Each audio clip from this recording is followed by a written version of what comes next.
15 ساڵە بەسەر ساڵیادی قەزابوونی بەردەڕەش تێپەڕ دەبێت.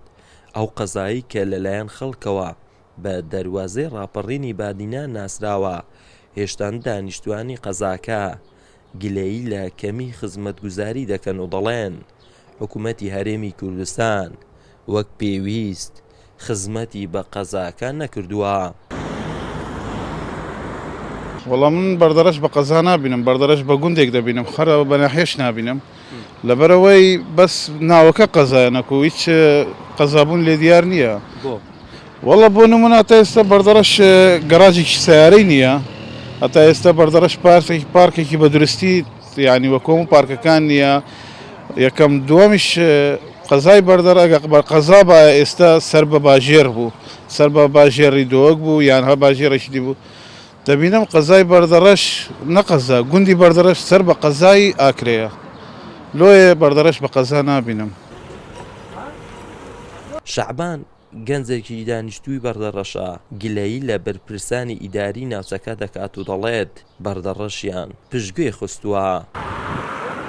والله جا پێویستیمان بە چ نییە، لە هەموو شتێک ماشەڵڵا لە هەموو شتێک مەحروم کراوین و لە هەموو شتێک هیچمان نییە، نە لە ڕێگابان نە خەستەخانە نە هیچ هەموو شتێک سفرە. ئەگەر بڵێ سەبەبی ڕئیسی حکوومەتە نەخێر حکوومەت نییە، من دەڵێم سەبەبی ڕئیسی دار و دەستەی قەزای بەردەڕەشە. کەم تەرخە من لەبەرەوەی لە جێگای خۆیان بمێنێنەوە کورسی خۆیان بەجێنێلن، هەر چبی دەڵێ ئەزبەنی هەموو تشتێک دروستە، ئەزبەنی هەموو تشتێک دروستە. بەردەڕەش لە ڕووی شوێنی جوگرافیە دەکەوێتە نێوان دوو پارێزگاوە. پارێزگای دهۆک بە هەولێری پایتەختەوە دەبەستێتەوە.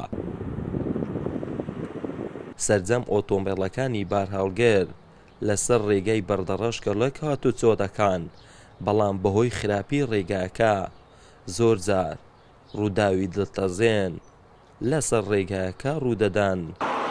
بەجادە و بان کرایە ناڵێن یعنی هیچ نەکرایە، کرایە بەش بە حاڵ خۆی کرایە، یعنی حکوومەت تشتی کردیە یعنی لە بۆ بەردەڕەشی، بەس تۆزی گلێمان لە جادە و بان.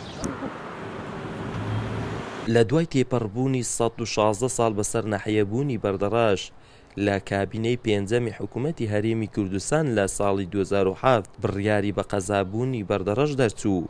دوای 15 ساڵ هێشتا هاوڵاتیانی بەردەڕەش دەڵێن هیچ سەر و سیمایەکی بەردەڕەش بە قەزا ناچێت، چونکە ئەم قەزایە لە کەرتی تەندروستی و ژینگە و گەشت و گوزار و ڕێگەوبان لە ئاستێکی خراپدایە. هەر بۆیە داوا لە حکوومەت دەکەن لە ساڵانی داهاتوو خزمەتی زیاتری بەردەڕەش بکەن. محەممەد جەلیل، کەناڵی بادینان، بەردەڕەش.